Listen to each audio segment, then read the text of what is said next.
O mês de maio é o mês consensualmente dedicado à África. E é por essas razões que hoje estou aqui com a velhota para conversar um pouco sobre a África enquanto um lugar de todos, mas acima de tudo, enquanto um lugar que pertence ao povo. E é consensual que se admita que o século XVI é para a Europa e a sua única historiografia o período, a época dos descobrimentos. Entendamos aqui o conceito de descobrimentos enquanto uma abertura deste mundo europeu para a apropriação de um outro continente. Para eles, é assim como foram concordando e acreditando e assinando isto nos anais da história da humanidade, que o século XVI marca o começo dos descobrimentos. Mas já entre nós, concretamente, num processo da América Latina, um sujeito chamado Eric Dussel, que vai contrapor este conceito dos descobrimentos para o encobrimento do outro. Eu acho que é por meio deste conceito de encobrimento que nós começamos a conversa com a velhota, que eu gosto de chamá-la assim, mas com a Paula Chesiane, para tentar fazer uma requalificação deste debate que começa na Europa, que na verdade não é da Europa, mas como é que nós, os africanos, começamos a desconstruir e a discutir sobre isto. Para nós, quando a Europa entra em África, não entra com sentimento de irmandade, mas com um sentimento, com uma equação elaborada de apropriação, destruição e, acima de tudo, de uma aniquilação e desenraizamento do outro. Ou que nós podemos concordar com Dussel quando fala do século XVI, não enquanto um lugar de descobrimento, porque não se descobre nada, mas enquanto um espaço do encobrimento do outro, enquanto anulação do sujeito no seu próprio espaço, com a sua natureza, a sua anatomia, a sua ontologia. E falemos disto, esta ideia da penetração como equivalente à destruição. E depois temos a questão da assimilação, quando já a Europa se encontra dentro, falaremos disto, mas de uma fenomenologia de conhecimento. Quando se encontra dentro deste território, há, depois da destruição de toda uma instituição africana, com a sua elaboração de valores, de humanidade, sua visão do mundo, há uma doutrina, um doutrinamento do outro para negar-se a si mesmo e aceder a uma anatomia ontológica do outro. Aquilo que o seu amigo Ebusé Boulac chamaria de processo de negação do ser ou da crise do próprio ser africano. E logo a seguir nós encontramos, dentro do processo da ocupação de África, o que chamaríamos logo a independência com Samora, que é a catalogação de tudo quanto é nossa tradição como um lugar da obscuridade, que seria o terceiro momento, e no quarto momento, que é a ideia das perspectivas. Como é que nós, africanos, depois do mês de África, neste mês da África, como é que nós nos olhamos como africanos depois de longos anos de uma obscuridade, longos anos de uma negação, longos anos de uma tortura, longos anos de um desenraizamento que ainda hoje nós vamos continuar a assistir. Paulina, seja bem-vindo a esta janela de conversa sobre quem somos nós, onde é que estamos e como é que chegamos a um futuro. Eu acho que esta é uma conversa muito longa e desde já agradecer os que nos veem, os que nos ouvem também, porque pensar a África por vezes parece simples, mas é algo complexo e que exige trabalho de todos nós.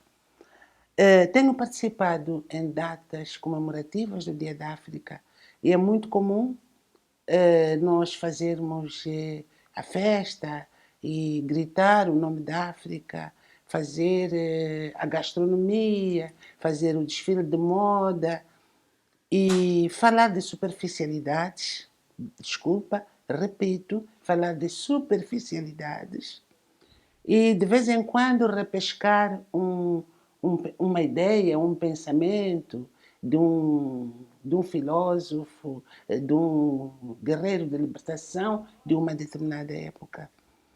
E assim se perde a grande oportunidade para nós refletirmos sobre a África, quem nós somos. Eu iria começar por aí.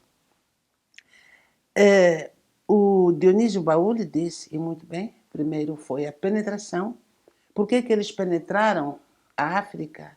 E depois contam-nos a bela história dos descobrimentos. Infelizmente, há muitos de nós, nós africanos, que acreditamos que, de facto, eles descobriram-nos e trouxeram para nós a civilização. E nós começamos a acreditar nisso, para mim, por uma razão muito simples. Somos poucos os que sabemos ler, em primeiro lugar. Somos poucos os que têm a mente liberta e estão dispostos a escrever a verdadeira história, a verdadeira face da história. No nosso ensino, de uma maneira geral, sobre isso até vamos falar um pouco mais tarde, é muito comum as nossas escolas, desde o primário, secundário, universidade, adotarem uma espécie de um currículo que é 99% europeu. E a escola africana é completamente excluída. Portanto, estamos a falar de uma África independente, estamos a falar de um Moçambique independente que se quer livre e que fala todos os dias nos belos discursos, sobretudo políticos, fala de identidade, fala de África, aquelas conversas de chá que nós costumamos ter, mas o trabalho essencial não é feito. E continuamos, nós africanos de hoje, moçambicanos de hoje, a ser os continuadores de uma política colonial, de uma autocolonização. Este é um problema sério, não é apenas de Moçambique, mas da maior parte dos países africanos. Há trabalho para ser feito. Não basta apenas fazer a gastronomia e falar de África no mês de maio. É preciso trabalhar. Portanto, eu iria começar assim. Paulina, nesta intervenção que acaba de trazer, traz aqui um conceito muito importante que é o da civilização enquanto uma equivalência de ciência. Dizem a história universal não, a história europeia, que o processo de descobrimento é igual à doação de sentidos civilizacionais a estes povos, digamos, entre aspas, descobertos. Mas parece que o que nós precisamos de encontrar e discutir ainda mais é a expressão civilização. É como se esses povos ditos descobertos por eles, que para nós somos autenticamente endógenos, temos nossas tradições, temos a nossa ciência, temos o nosso saber, temos a nossa escola, olha-se isto como se fosse alguma coisa real e subalternizado. E nos debates de hoje, quando a Paulina traz o conceito também de currícula, quando eu como professor, tudo quanto tenho no meu plano de ensino é 90, vamos dizer, 90% do conteúdo é ocidental e europeu. O que nós procuramos encontrar enquanto saberes africanos não estão lá. Me lembro do debate que travamos um dia sobre a introdução da filosofia em Moçambique, por exemplo, em 97, que eu chamo de três pecados capitais da filosofia em 97. É que escolheram-se três camadas de pensamento para a filosofia, que seria o político, o epistemológico e o ético. Mas dentro destas três camadas, nós não encontramos a resposta àquilo que Chinua Achebe, por exemplo, nos diz, que é preciso que o pensamento africano nos devolva a nossa casa. Que é o que nós sentimos quando lemos os livros da Paulina, desde o Balada, o Nick Cage, mas concretamente quando nós olhamos ao sétimo juramento, que para mim é uma espécie de uma elaborada perspectiva epistemológica sobre este binômio, o moderno e o tradicional. Não será esta a fase de convidarmos os mais velhos, aqueles que ainda, para nós, acreditamos que a geração 80, 90, 2000 não teve acesso a este legado, a este património cultural, e convidar, do mesmo modo que a KNAIC faz quando convida académicos, intelectuais, para pensar ou reformular o currículo, não acha que seria este momento de nós chamarmos os nossos anciãos para voltar a carteira no sentido de discutir com os académicos, com os reitores, para pensarmos em conjunto uma escola que seja a imagem e as preocupações tão ontológicas, tão verdadeiras e tão existenciais de nós como africanos, e não pensarmos uma África ao umbigo do outro, mas olharmos uma África ao nosso chão. Eu prefiro voltar ao início, ao lugar da penetração colonial. Portanto, houve a penetração, depois houve a destruição da instituição africana ou das instituições africanas. Houve. Portanto, quais são as instituições de um povo? É o seu governo, é a sua religião, é a sua medicina, é a sua arquitetura. Enfim, todos os pilares da sociedade africana foram demolidas, completamente demolidas. E depois, portanto, disse muito bem, depois da demolição vem a assimilação e a nova doutrina para transformar estas pessoas em outras pessoas. Ora, o que é que eles demoliram? Por exemplo, na medicina. O que é que eles demoliram? Por exemplo, na religião.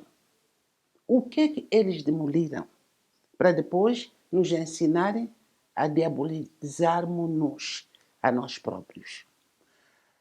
É claro que é sabido que, por exemplo, os papiros do Egito foram todos saqueados. Alguns estão em Moscou, no museu, não sei o quê, de Moscou.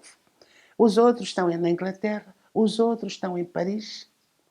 As bibliotecas antigas do Mali, daquela grande universidade de Tombuctu, vão aparecer nos países dos outros e ninguém autorizou a ninguém a tirar fosse o que fosse. Esta Bíblia que se diz hoje, que portanto, durante o processo de colonização, eles vinham cristianizar, onde é que foram buscar os diferentes livros? Estavam arquivados em alguns lugares do continente africano. Muitos desses, sabidos. E o processo da usurpação passou exatamente por tirar, levar, branquear e devolver. Depois de matarem o pai, a mãe e o avô, não fica ninguém para testemunhar que esta ciência é minha. Não sei se me faço entender. Não ficou ninguém. Então, aquilo que eles chamaram de civilização não é mais do que um roubo, uma usurpação de um conhecimento que a África detinha para depois branqueá-lo e devolvê-lo com uma nova roupagem, com novos nomes. Fala-se sempre do Egito e eu não posso ser exceção. Quando se fala de arquitetura, o Egito, a Núbia, são esses grandes lugares onde se aprendeu muito da geometria, da matemática, de arquitetura. Vieram, tiraram o conhecimento, reproduziram e voltam a dizer que o africano não tem capacidade. Falar da medicina é a mesma coisa. Portanto, houve este processo. Essa história de civilização, eles só repetem porque os africanos, de tanto terem sofrido, acabam autonegando-se e não debatem, não discutem e olham o outro como um ser superior. Portanto, para mim o ponto de partida é este. No meu livro Ngoma Yetu, eu esclareço isso muito bem, que a Bíblia Sagrada, os 5 primeiros livros, são escritos por alguém que nasceu no continente africano, que é o Moisés, que foi depois educado como príncipe pela filha do faraó. Então, temos uma Bíblia Sagrada que começa a ser construída por alguém que nasceu em África, tenha lá a descendência que tiver. Então, o Egito foi esse centro do mundo. a partir do qual os pilares do cristianismo são construídos. Depois vem a história do Abraão, que veio com a sua mulher, refugiou-se no Egito, mas a mulher não fazia filhos.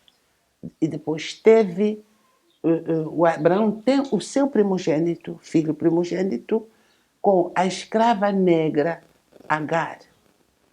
E daí nasce é o Ismael.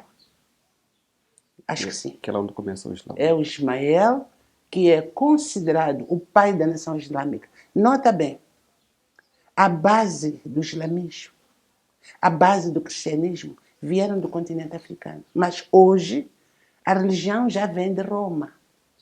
Por quê? Foi roubada, foi branqueada e devolvida. Já vem da América Latina, ainda por cima, da América Latina. Já vem da Austrália. Um valor que foi criado dentro do continente africano.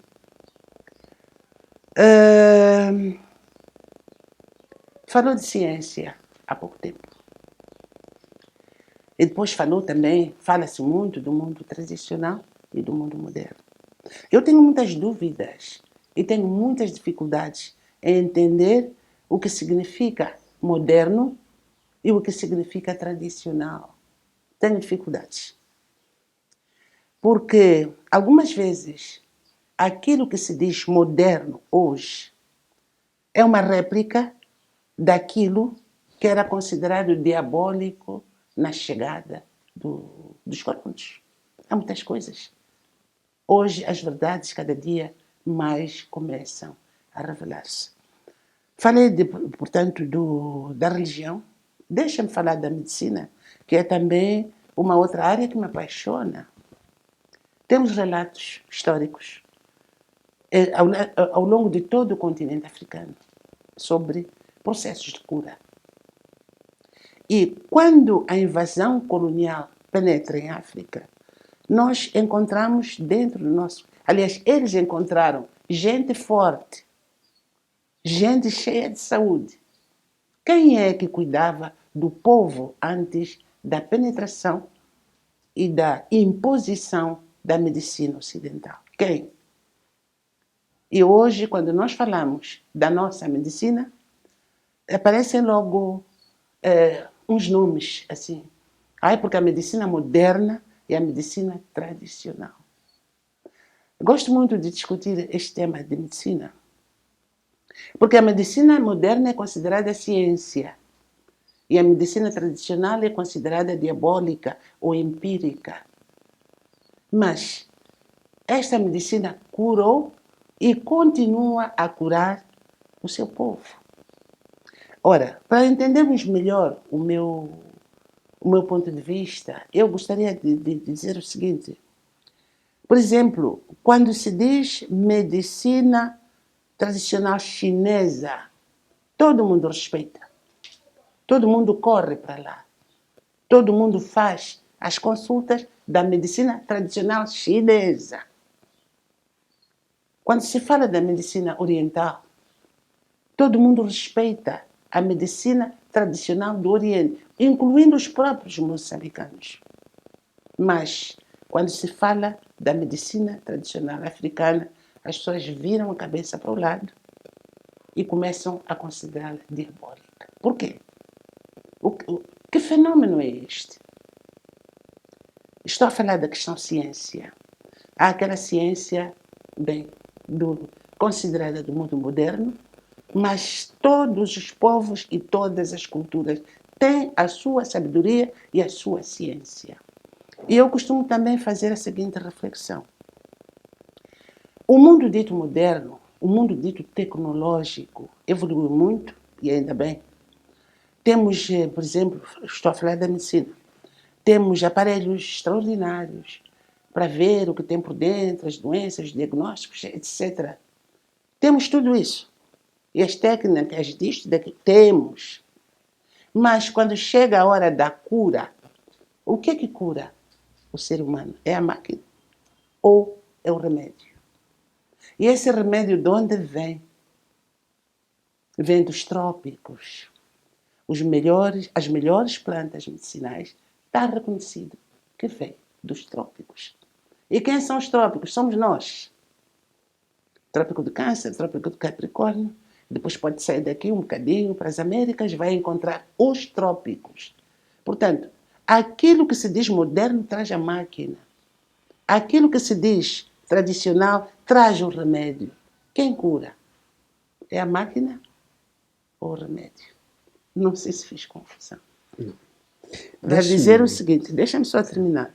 Para dizer o seguinte, aqui, quando nós falamos de África, é importante falar da evolução das ciências modernas em África, mas é preciso reconhecer que a África tem a sua ciência. Tem. Não importa o nome que dão. Por exemplo, os biólogos, vocês nas academias, têm a mania de dar nomes complicados, que eu de vez em quando digo, ai meu Deus, aqueles palavrões em latim para chamar minhas plantas aqui. Tem isso. Mas o povo conhece o segredo da sua planta, o segredo da cura, o segredo da sua própria natureza e contribui para curar o mundo a partir do seu próprio saber. E aí é a grande questão. Quando se está, por exemplo, na formação de um médico, quando se está na formação de um farmacêutico, quando se está na formação de alguém que, enfim, vai cuidar da saúde do mundo, onde fica a África dentro desse processo de formação? Desculpa interromper o seu pensamento, professor. Não, não, não. Na verdade, era mesmo para buscar ainda o conceito de destruição, para mapearmos o pretexto que levou à destruição da África.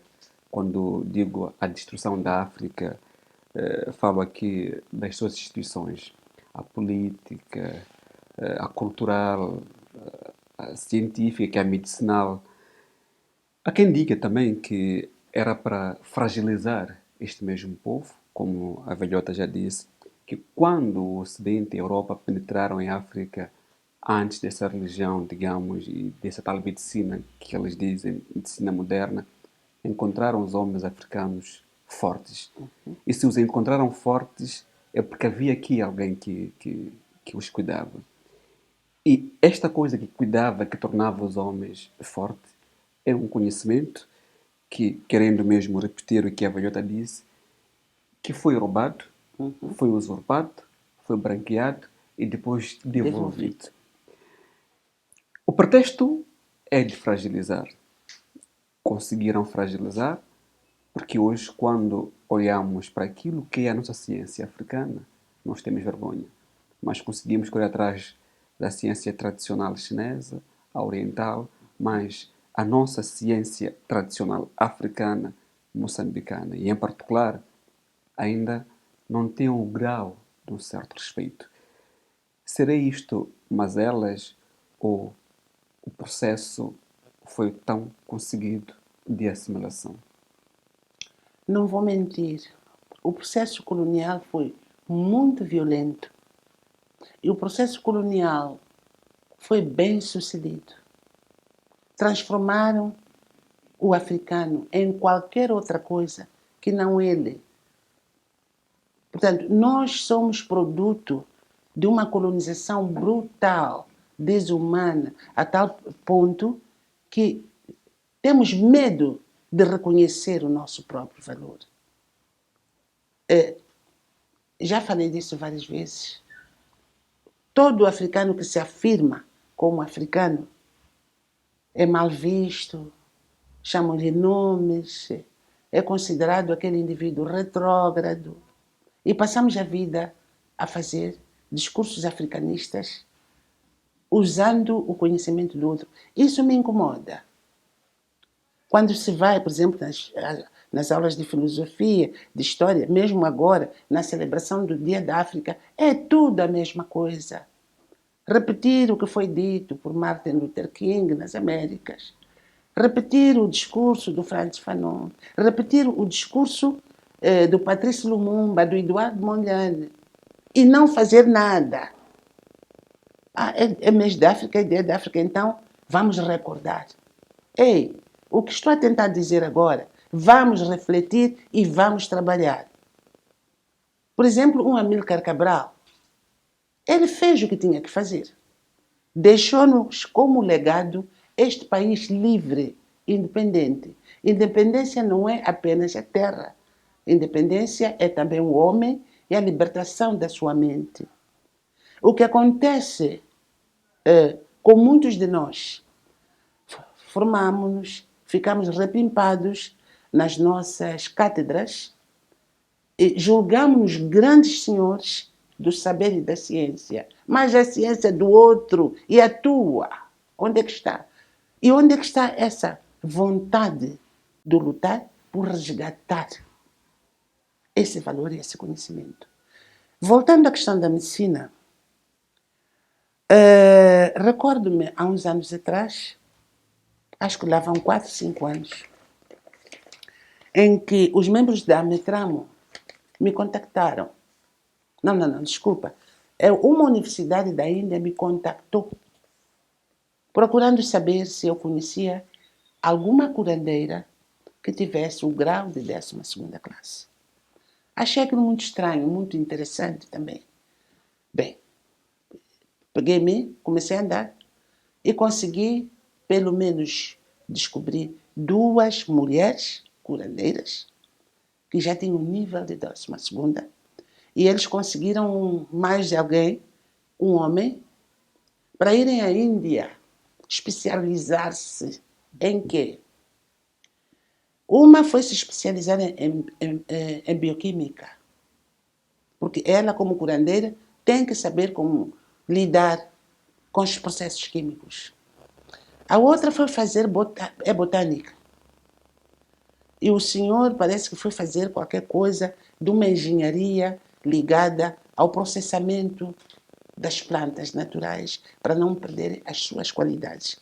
Foi para mim muito interessante este fenômeno ter participado nisto, porque a partir desse momento eu descobri que alguns países como a Índia não isolam esses grupos. Não. É curandeiro, tem conhecimento pelas plantas, tem aquele conhecimento ancestral. O conhecimento ancestral precisa de ser promovido. Precisa de haver um investimento tecnológico. E essas pessoas foram se formar para saber como se processam determinados elementos. Portanto, é um exemplo de um país que investe ciência moderna, ciência tecnológica, ao lado da sua medicina tradicional. Na China, eu tive a ocasião de ver, dentro das faculdades, o departamento em que eles lidam com a medicina tradicional. É fantástico. Tem a máquina de frio, tem a máquina disto, tem como preparar os reagentes, como guardar as plantas. Tudo isso se aprende. Por quê? Porque o Estado investe. Agora, o que é que se passa com os moçambicanos? O que é que se passa com os africanos? Imagina uma estudante que é curandeira e entra hoje na faculdade de medicina. Vai ser humilhada, vai ser maltratada e quem sabe até ela acaba abandonando a sua formação porque a instituição não está preparada para receber e potenciar o seu próprio patrimônio. Eu falo disto com muita tristeza porque, na verdade, a África tem um grande patrimônio. E o patrimônio, um dos grandes patrimônios, é esta natureza vegetal. Nós temos pessoas que têm a ciência popular, a sabedoria popular, e que muito podem contribuir, aliás, podem contribuir não, muito contribuem para o desenvolvimento da saúde do seu povo. Mas é a instituição de um país independente que confronta a instituição tradicional para impor o conhecimento do outro. Daí que eu dizia, nós somos colonialistas de nós mesmos. Portanto, essa é uma conversa muito grande que precisa de ser feita com todos. A libertação da África depende disto. E eu até preferia passar um 25 de maio, um mês de maio, debatendo questões úteis e não fúteis, como estas. Como é que o Estado, como é que uma faculdade de medicina podem potenciar, podem investir para o desenvolvimento do seu patrimônio cultural? Isso não acontece. Claro que eu sei muito bem que há uns departamentos aí, politicamente elaborados, mas o indivíduo que se forma na instituição de raiz europeia olha para o seu patrimônio cultural com desprezo a este processo de autonegação. E para mim o 25 de maio e o mês da África que sirva para nós refletirmos um pouco naquilo que nós queremos fazer. Eu gostaria de ver a medicina africana no mesmo patamar que hoje vemos a medicina chinesa. E isso é possível. Não acontece porque ninguém trabalha. E, desculpa, professor. Mesmo para darmos um passo ao intervalo, ficou aqui interessante este conceito do isolamento do ancestral e a falta, na verdade, do investimento tecnológico para a capitalização do nosso saber tradicional, da nossa ciência, dos nossos conhecimentos. Vamos ao intervalo para retomarmos este conceito de consciência. Se em outros países como a Índia, a China, eles têm departamentos e universidades que investem, que capitalizam estes conhecimentos, não será isto a falta de consciência depois de longos anos de dormência e de desenraizamento e de negação e de autoflagelação hoje? Só para recordar, mesmo para sair, que eu acho que este é o mesmo discurso que nós encontramos com a Zagaia quando tenta fazer esta transição entre os libertadores da pátria como os novos colonizadores do seu próprio povo. Vamos ao intervalo e voltamos já em breve.